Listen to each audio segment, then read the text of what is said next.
Hi, favored ones. Welcome to Soul Talk Season 5.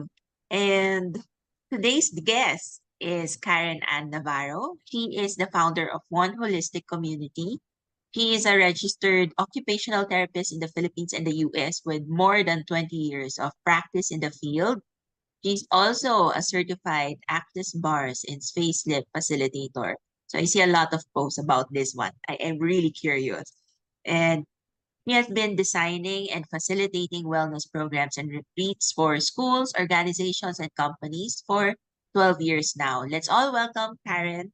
Hi, Karen. How are you? I'm so Hi, excited to have you. Michelle, and hi, favored one. Season 5! Wow, Michelle, Yes. congratulations, really. Consistency, no? Oh, it's a work to do it consistently, like week Yeah, it in and week is. out. Yeah, so Mm-mm. really, congratulations for continuing this. Oh, thank you. But I'm curious about your work because Mm-hmm. I see a lot of posts about access bars, the things that you're doing, but I know that you're also working talaga aside from doing the holistic healing. Could Yeah. you introduce your work? Yeah. Hi, I'm Karen. I'm the founder of One Holistic Community. Actually, it's an initiative to help people stay calm during the pandemic. So it's a it's a nonprofit. But then recently we rebrand and I'm incorporating it now as a business. Like right now, this week, I'm in that process because people require healing. What happened after the pandemic was people opened up to that. People opened up to wellness and mental health. Like right now, I have a group of scholars that I regularly see um for wellness sessions, and then we have a private Facebook community where we really sustain them. And then this is a prototype because I'd like to see what happens if there's a regular program per company or per organization, because that's what we've been doing during the pandemic, diba? We're on 3 times a week. We have collective meditation, we have wellness talks, we have programs, but it's for everyone. So what I started to, I like experimenting. What I started to work on is like, what if we introduce wellness as a lifestyle, but to organizations, and we bring it to them, and it's working. So far, I've been doing studies because I'm also an occupational therapist by profession. I've been seeing patients initially for those with special needs, but now I'm shifting to seeing patients for mental health. So I'm doing research and I see significant decrease in stress level if they do regular wellness programs. So that's another thing that I'm doing. I'm also a co-founder for a nonprofit. We help artists with disability, we nurture them, and we promote artists with disability. I'm also an Access Bars and Facelift Facilitator.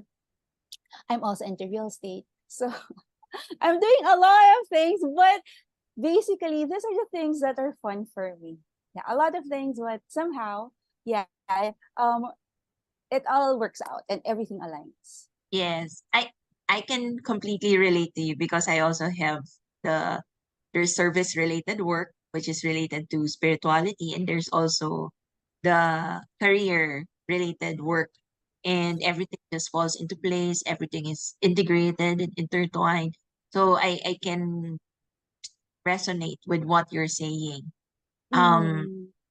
but let me know kasi you started as an occupational therapist, and that's really healing healing work talaga. But Mm. now you're kasi when I first met you, you were not really that business inclined. I don't know if Mm. I'm supposed to say this, I but was a please monk. don't be offended. Yeah, I was a What monk when you happened? started. Yeah. To be honest, like when I first met you, because I was always wearing white. I don't wear makeup. Like Mm. my lifestyle was so different before I met you. Like I've been a practicing lay monk, quote unquote lay monk, for 12 years during the pandemic. And I shifted 2020. Yeah, 2020. I was a practicing lay monk. Like I wake up at 4 a.m. in the morning. I go to meditation class at 6 a.m. I would still go to work, but every hour I would meditate. I'd go back to the meditation center at 7 p.m. to meditate again, just at dinner, sleep by 9 p.m. and routine and follow the same routine. Like I God. detach. You So I did it was for 12 years. and I did that for 12 years. So when you met me, I was like in a different phase of my life. And now I'm in a different stage altogether. But then what happened was when we started before it was online healing community, I was exposed to different teachers and mentors. So before I was just really practicing meditation. I would go to India every year, and that was just my life. Everything revolved around that. And if you noted, I love it. It's very grounding, but it's also very limited because of the lifestyle. I don't eat out. I don't eat food prepared by non-meditators. Mhm. I don't meet people for social gathering, like, because I have to sleep by 8 p.m. So I wake up at 4 a.m. If I go to parties, I don't eat their food. I bring my own food. So it's a different lifestyle, really. And I'm not interacting much. Like with even kasi with the teaching, they tell you to detach from the world. Ah, yes, So, yes. and a lot of other practices, but basically the essence is you have to be a renunciate. You detach from the world. I wasn't even watching movies at that Mm-mm. time. Like I don't care at all about the Is world. it I'm just okay like, to mention the organization no, or no, no, no? O no. sige, wag Because na they nga. might. But I love that organization. I love them. I I love love them. it. It's just that I have a tendency to go extreme. Ah, Like it's really me. Like if you tell me this is what I have to do, I really have, and I really did. I detached from my family. I didn't meet my friends in the 12 years. So my friends are only the ones in the monk school. Well, that's ah, what I call it. So it's not them, it's me. So I yes. completely detached from the world. And it was my choice, and I'm happy naman. At that time I was really happy with that choice. But then I got exposed to you guys because we meet every Sunday for collective meditation, and then I saw, oh my gosh, I mean, spirituality has different facets. Spirituality doesn't mean just meditating. You can be in the world and yet be spiritual. And I felt opening up to other modalities, to other teachers really helped me. But one of the modality, one of the tool that really facilitated change for me was access consciousness. I took access bars, and it's a 1 day class. And the only thing I did right after an access bars session is I ate out. But please know that I haven't been eating out. If I go to India, I have two luggages. One luggage for my food and one luggage for my clothes, because I won't eat food cooked by non-meditators. And I travel like that. Like super, like I'm super strict. I Wait don't a minute. I know you also traveled all throughout the Philippines from one place to another. You're moving, diba? You've uh, been sharing photos of very um beautiful places, remote yeah. places in the Philippines. So when you were traveling, you also carried all the No, food that you need, that's it. or So I wasn't traveling before because of that. It's very restrictive for me, and I don't cook. So my mm, food are like frozen. So I'll just heat it. So imagine if I go to a place and I'm there for 1 month, I will die. I don't cook talaga. Feeling ko I will die. So that shift eating out, it's such a small thing, allowed me 9 months after, took a while to get out of my monk lifestyle. And when I did get out of that, what happened was I followed what I like. I did the traveling because now I'm no longer restricted with food. And then I felt like food is part of the experience when you travel. And then I yes. started asking my buddy, what do you like to wear? And so I'm wearing clothes like this that show skin. For the longest time, like I would wear long sleeves because I couldn't show skin. I would ask my buddy, what would you like? What accessories that you like? Because before I don't wear accessories, but now I find myself wearing like big accessories because my body likes it. So I connected more with the body. And what I realized in that journey is like, yes, you are a spirit and you have to be firm that you're a spirit, but you also have a body. And what I'm learning from my journey is like, you have to balance both, that you have a Yes. body and your spirit, and like come from a space of balance. And I feel I'm there now, that I'm balancing the spirit and the Oh, I'm world. so happy for you. Yeah, it took a while. It took a long No, I'm while. nothing, no pun intended for the other, when we were still 12 years na lay monk life, ha? Kasi I also Yeah. respect that. But the new you, I am really aligning with it. So I'm happy for you because we're almost aligned. Yeah, I mean, I felt like some people are really called to be a monk, and I respect that. It's just that, right? I felt like, because I've been pushing, the reason why I was there, because I really like, I'm a lay monk because I live outside the center. For the last 12 years, my goal was to get in the center, for them to accept me as like a Oh, surrendered person. And so my idea of that is that, but this is my idea. It doesn't have mhm. to be their idea. Is that I'm not going to do anything. I'll just meditate the whole day. And that's why I was there for 12 years, because I was waiting for them to bring me in, like to accept me in the center, and I'll just meditate the whole day. I'll just open the door, close the door, and meditate. Like, that's the idea. But in that 12 years, it never happened. When they're about to accept me, I'd get sick, or in another center, they wouldn't allow me. And I was thinking, I'm so good. I mean, sorry. I mean, I really am an achiever, kasi if I want something, like, I try to do that. And I was like super strict with myself, and I follow all the rules, and like, what do you want from me? Why are you not letting me in? Like, that 12 years was me trying to ask them, please let me in. I want to just be a full-time monk. But it never happened. And I felt like, it was not for me. I Yeah, meant to do not for something you. else. You still have to do something outside. Yeah, that's it. It looks like that. But really, kudos to the sisters. I really learned a lot from them. Kudos to the sisters who really trained me and who are still doing that lifestyle. It's probably for them. I guess yun nga, I'm meant to be spiritual, but also in the world, not out Uh-oh. of the world. That also the reason why you started studying business? Yeah, because I felt like, what I learned from Access Consciousness is that everything is an entity. And so when you have a business, you're not the owner. The word is a founder. Because basically you just found it. It's there. It's its own entity. So it has its own personality.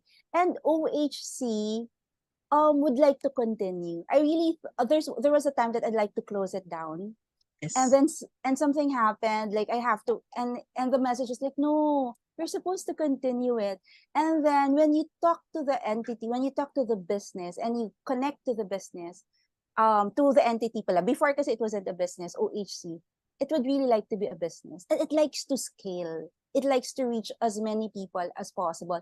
And I don't have, well, I'm coming from a non-profit background, a monk background, so Yes. it's a different phase. And so that's when I studied business. That's why I went to a business accelerator program. So I will learn more about this, because I have to grow. I'm the one holding it, yes. But I have to grow with it. So Yes. that's why I'm studying now. Oo. That's true. Kasi yung pillar ng OHC, it's you yourself. It's closely related Mm, to your energy as well.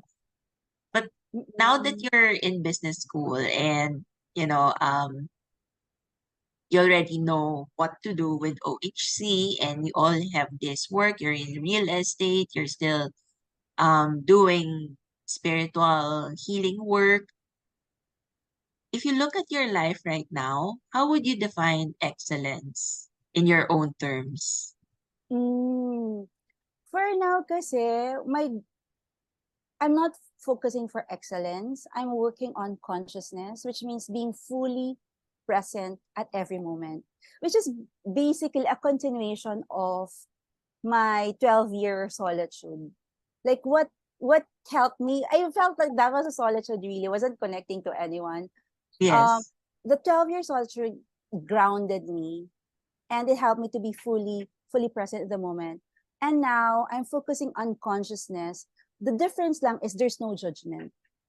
Because when I was too spiritual, there's something as right and wrong, good and bad. But when you're just aware and you're fully conscious, what happens is you let go of all of these judgments. Mhm. And at that point, a lot of things flow. I felt like I'm in that space now where things are flowing and everything is spiritual. Like before kasi there's a delineation for me. Oh, I have to sit down to meditate because that's spiritual. Now, talking to you spiritual, talking to a real estate client is spiritual because I'm helping them sell their property, which will give them financial independence, which will help the family. And I thought, oh, it's not like you said, it's intertwined, it's aligned, it's interconnected. It's not like this work is spiritual, this work is not. This work is like mundane, this work is not. Even like washing the dishes now, you can make it you can elevate it. And I felt like it's good for me to get into business school because they don't understand me. Like they're all like, make money, make money. It's about making money and returning investment. And I was like, no, it's not like that. It's about scale.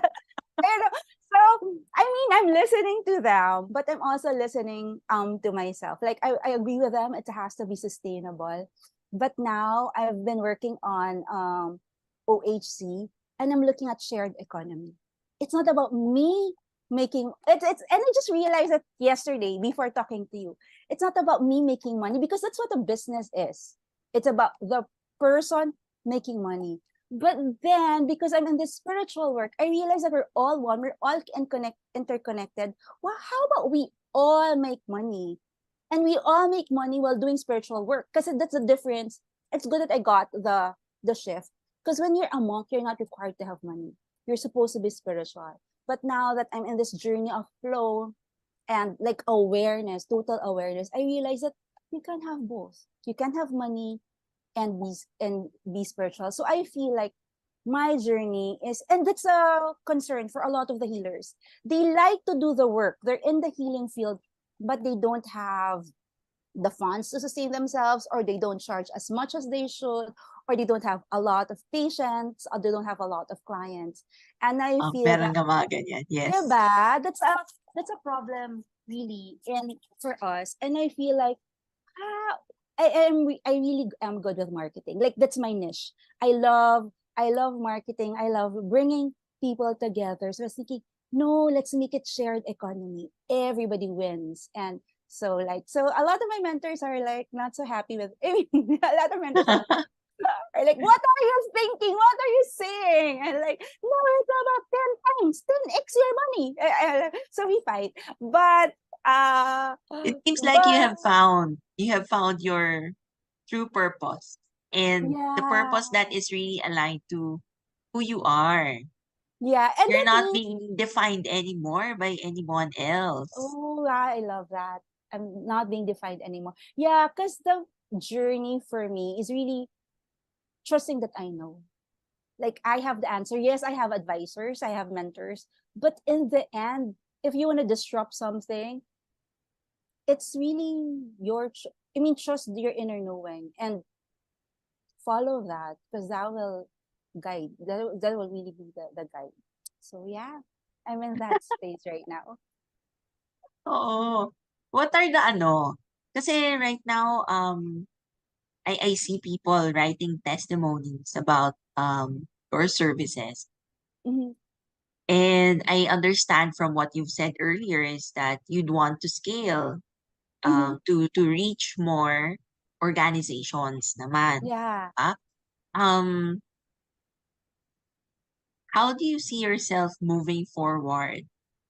Oh, what's nice now is that we've never marketed. OAC never marketed, but we've just been giving a lot of services.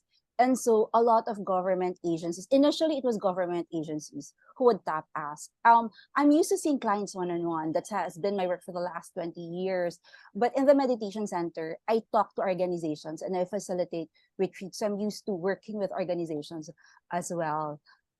But I don't know, but I'm not really going out there and marketing. But what's interesting is that they would reach out to us and ask for our services. Like we've been working with DepEd, DILG, BARM, Cebu doctors, and a lot of Baguio General Hospital, among many others. And so I'm not enough. Initially, I'm just the only one providing Yes. services. But what's good is OHC is a community and there's a lot of healers. So now we're looking at letting other healers facilitate programs for other organizations as well. But we're in the works of fixing our program. So we'll launch something this December so we can reach as many people as so OHC can reach more people, because I feel that wellness should be a lifestyle. Like that's our if you look at the ones, the batayo, the ones in the collective meditation, we don't meditate every Sunday. We meditate every single day. So Yes. diba? So it's not like a one-time thing, and it's part of our lifestyle. It's part of our being. Like we support each other for one. That's part of the lifestyle. That's part of being part of the community. So that's what really we're looking at promoting, the wellness as a lifestyle, because the ones who had a certain lifestyle before the pandemic are the ones who thrive. Diba, nung pandemic. Kaya we're the ones teaching, we're the ones holding space, because we're prepared for it. We take care of ourselves really, really well. And so we have this capacity to help others. So basically what OH will be doing is to really just promote wellness as a lifestyle, promote self-care as a lifestyle. And we'll do it with a community of other healers and teachers. I just can't give you the details right now because Yeah. it's No, on it's the okay they're because going to launch it. I could actually visualize your plans, and I'm just wondering what's the driving force behind all this? What's your purpose behind, you know, actually I think it all started rin when during the pandemic, 'di ba? To be Mm, calm, but you yourself, how do you see growing as an important aspect that's related to the growth of OHC? What's the purpose behind all of this? for me kasi, I've realized ever since that I like bringing people together. That that's it brings me so much joy to bring people together. And sometimes it's so simple. Like I bring people together for cassava cake and coke. And I'm so or coffee, cassava cake and coffee. And it's just a simple party. And I'm so happy. That brings me a lot of joy. And a lot of the teachers tell this, follow your joy. For me, to be honest, for me, initially it's personal. Um Bringing people together brings me so much joy. Number two, reactive I'm very sensitive to change and to what's happening. The reason why I started OHC because I feel everything is so heavy and I couldn't meditate. So again, it's personal. Sorry, I Yes. mean, I want Of to help course, it you. always starts with your personal journey. I want to help all of you, but let me help myself first. Because I meditate at 4 a.m. every single day. And I've been doing it for the last 12 years. But during the pandemic, I couldn't. It's so hard to meditate at 4 a.m. And I realized because the atmosphere is so heavy. So I was thinking, okay, let me help all of you stay calm so I can meditate again and be and of course it's like as simple as that, really. Like it was really personal. But then what happens is if you follow a nudge, so I don't have like the whole vision of it at the start. But it was just a nudge. How about, because I'm really good at organizing. I love creating events. I became good at it because I've started a nonprofit and I don't want to ask for money from other people. And so what we'll do is we'll do fundraising and we'll use events to fundraise. So I'm good at creating events. And so one teacher lang, one of the healers reached out to me and said, "Oh, let's do an event." And she wanted it for a specific community lang. And I was telling her, everybody's stressed at this time. Let's open it up for everyone. And so March 15 was a lockdown. We started online healing community March 17, 2 years after. 2 days after the lockdown. I'm really like I'm very that's my strength kasi I'm very good in crisis and chaos. Like if where people are like panicking, I'm solving this. I'm in the solving mode. So it's well, I'm not. It's so interesting for me to solve things. So it was so fast. March 17, a week after March 24, we did our first online healing marathon. And we had teachers, yoga teachers, meditation teachers, wellness experts giving an hour of their time to take care of the community. So that started 6 a.m. on a Sunday, and then it ended at 12 midnight. But after that, and we thought it should just be a one-time thing, and then we're done. But then the healer's like, let's do something else. There's still the pandemic. Let's do something else. So we did another collective meditation after, and then we'll talk after. And then, oh, I want to do a program. Ako naman taga-sunod. Feeling ko, I'm really the PA of all. To be honest, that's my role. I'm the PA, the manager of all the healers, because they don't like to do the organizing part. So I did like, okay, what else do you like to do? You like collective meditation? You like interviews? So I just do what the healers are asking for. So I guess, Yeah, yeah, I'm more, that's how it was structured. You were listening from the community. yeah. And I'm just really following what they like. So yeah, I'm the dakilang PA of the healers of the Philippines. But now Oh, it's and expanding. then now you're the face of OHC. Yeah, from PA to face. But to be honest, founder, you say founder, pero in truth, PA po talaga ako. I'm just listening to what the community is saying, listen to what the healers are open to do. And it's interesting now, because before it was just the Philippines. Now we're working with somebody from New York. We've worked with somebody from Lebanon. We're working with a group in California. So it's becoming a global community. So it's interesting, the shift from local to international. Wow. And I love the progression that you're sharing because we have not talked for quite a while. And now that Yeah. I'm hearing this, I'm really happy for you. You've been Thanks. doing all the work and you're listening to the nudges of your guides. That's really amazing. Yeah, And thank you, Michelle. But thank you also oh, for your support, because you're one of the first ones who said yes to this. And you're one of the first ones who like would go to us and join us for early Sunday meditation. And we did that for 2 years. mm-mm. I Yeah, can't remember that much anymore. There's so many things going on. It's that's like true. That's true. but I enjoyed those Sunday morning collective meditations kasi that was also my first time to meet new people again, na different set naman in Mm, the spiritual world. Um yeah, because I have my own group, 'di ba? I have my mm, own meditation group. I have my spiritual teacher. So when I found him, I decided to stay with yeah. him and not explore anymore. But prior to that, I was meeting a lot of people who has different practices, who has different purpose or yung gifts that they have to share, 'di ba? So meeting people inside OHC that also allowed me to see again other people who have different practices. That's a lot. It was a very interesting time then for me. Yeah. Oo, yun. Pero now, um, kasi you're, 'di ba? You're fully grounded and yet you're also spiritual. Mm. You, you ever see yourself shifting again back to pure spirituality? Na iba na naman? Kasi your journey is so unique. You've been living a monk life, a lay monk life for 12 years, and then you opened up to the world.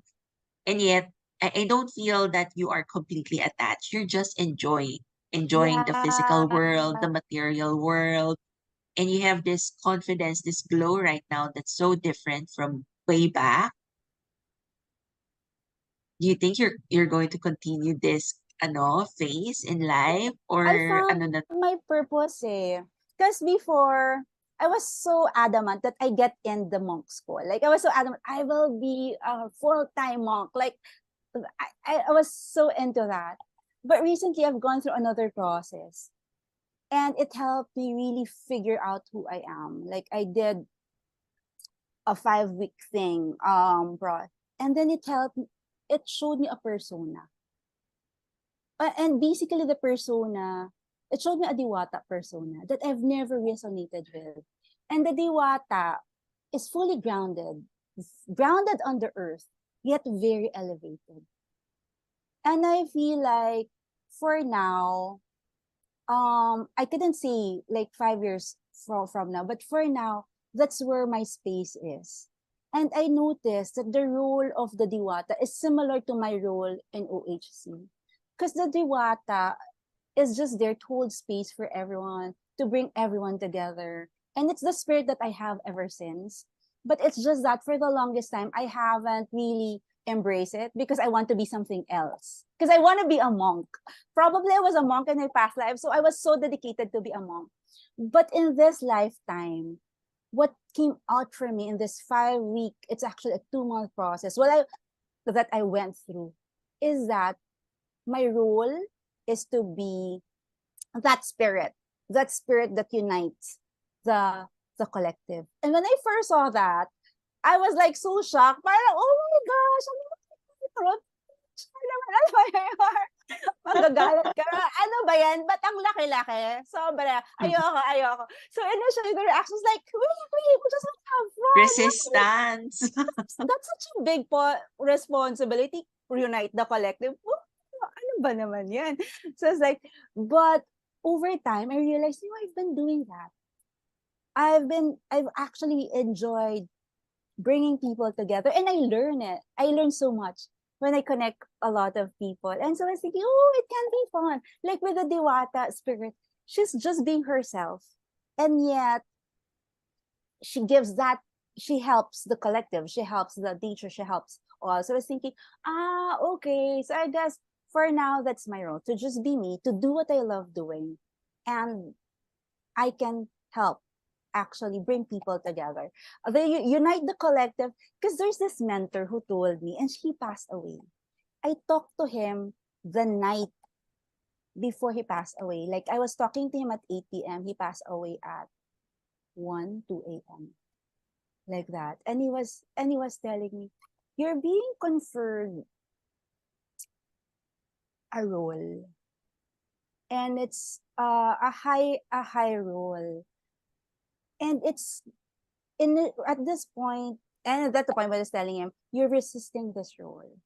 But when you do accept the role, it's going to be easy for you. I'm having goosebumps sharing with you now. It's going to be easy for you. And he's the one who also told me, because at this point, there's no one Buddha. The Buddha is the collective. And I was like, okay. And when I talked to him at that time, I was like, no, that's not that one. Pass it on to someone else. Somebody has to do it, not me. But now I'm in that point that I'm taking on that role. Yeah. Okay, let's bring the collective. The Buddha is the collective. And I'll help. I'm sure everybody's doing that in their own capacity. And I'm also like open to doing that in my own capacity. It seems like you have come home to your true self. Yeah.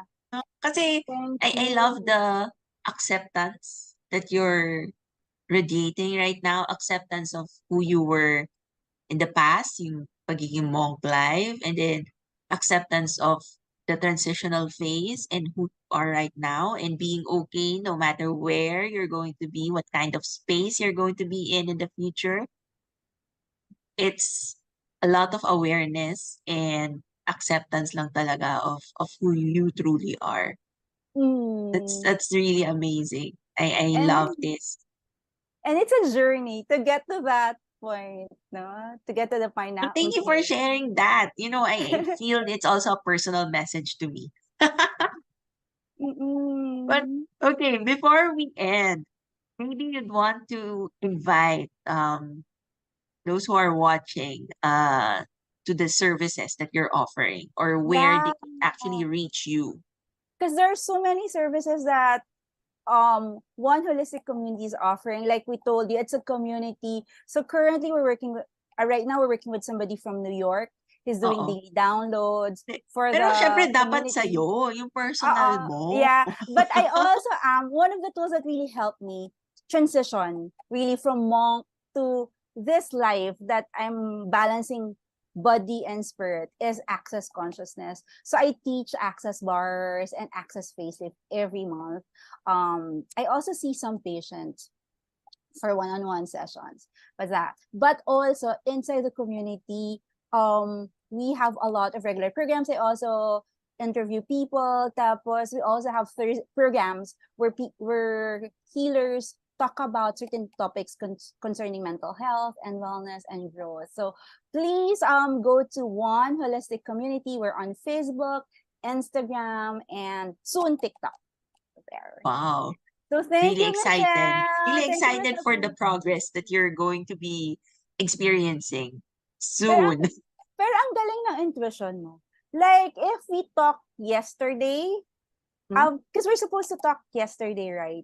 Yes. I'm still like dabbling with certain things, like where 𝗏𝗏𝗀𝐻 is leading. And then I didn't know that today you'll talk about 𝗏𝗏𝗀𝐻. Kala ko Access Bars or Access Consciousness. I'm pretty confident with that. But with 𝗏𝗏𝗀𝐻 kasi it's just transitioning in the last 2 months. And so I'm talking to the mentors weekly, and everything is in the iteration phase. And it was just yesterday that I figured out, oh, it's shared economy. Because, how do you merge business and spirituality? Because business will always talk about money, money, money. But spirituality will talk about it's a community, it's a collective. It was just really yesterday that I figured out, oh, it's going to be shared economy. If it's shared economy, people get a part of a portion, a percentage, and everybody wins. So ang galing ng timing that you chose to speak to me this week and today, that it's moved today. Because I'm in that space that I'm ready to share and talk to you. Ang galing mo. You're very intuitive. So, hindi naman ako. Parang it's like all the universe and all the guides made this space happen. But I'm grateful that you're open to share about your journey, your um how OHC has been transitioning. Because I also know that it wasn't really an easy path to take at the start, 'di ba? Lalo na when you were still Yeah. resisting and everyone was like, "What's happening here?" Ganyan. But Yeah. but now I see a lot of, flow happening, and I'm so happy for you. So happy to see what OHC would become in the near future. Ayun. Thank So, thank you so you. much. Thank you so much for sharing your time and your stories and of course your energy as well. And I really wish you all the best. Do your best at OHC because it seems to be the role that's given to you. And I can't wait to see how you transition together with OHC. Thank you Alright. so much for this opportunity to share, Michelle. And a lot of things like became more concrete because it's all in my head yesterday. And I'm the one like talking to myself about it. But talking to you about these things, and then you're broadcasting it to everyone like, okay, it's more solid, it's more concrete. And I guess the universe is a way for you to like, hey, you figured it out. So let's now announce it to everybody that is gonna be like this, like, like you said, the universe has its way to solidify things and to make things faster. So yeah, thank you, universe. But thank you so much for being the instrument. Really, I enjoy Wow. this conversation too. Me too. I enjoyed this conversation. To the favored ones who are watching live or on the replay, I hope that you also have enjoyed learning about Karen's journey, the journey towards acceptance and knowing who she really is. We all experience that, and I hope that we get to know what our purpose is and who we truly are, what our place is here in this world. So God bless everyone. Remember that you're highly favored and truly blessed and live your purpose. Thanks everyone. Take care. Thank you.